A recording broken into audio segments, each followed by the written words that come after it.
DJ Dilip Sharma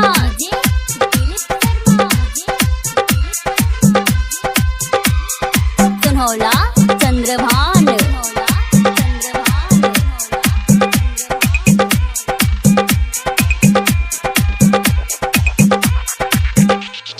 चेहरा ओकर लागो कमल रे, अखिया ओकर लागो बबल रे।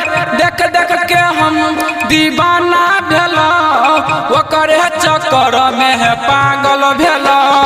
चेहरा ओकर लागो कमल रे, अखिया ओकर लागो बबल रे।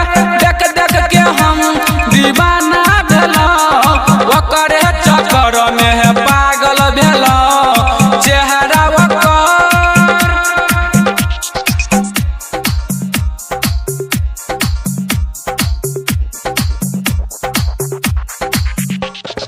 दिलीप शर्मा गोपालगंज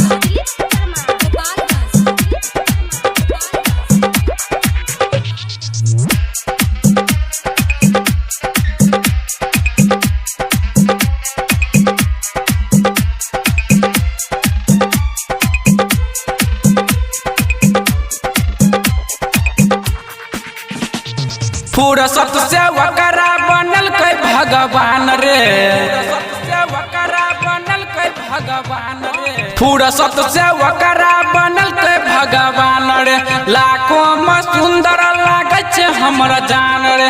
तिरछी नजर से घायल केलक, ओकर मुस्कान हमरा पागल केलक। चेहरा ओकर लागो कमाल रे, अखिया ओकर लागो बबल रे। देख देख के हम दीवाना भेलो, ओकर चक्कर में है पागल भेलो। चेहरा ओकर लागो कमाल रे।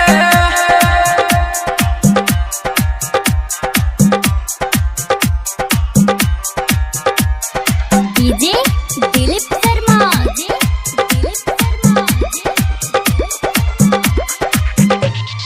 गोपालगंज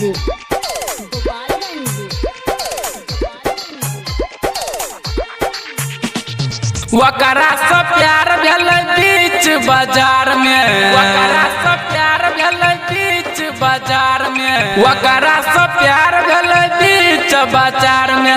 दिल में चल गेल पहले मुलाकात में।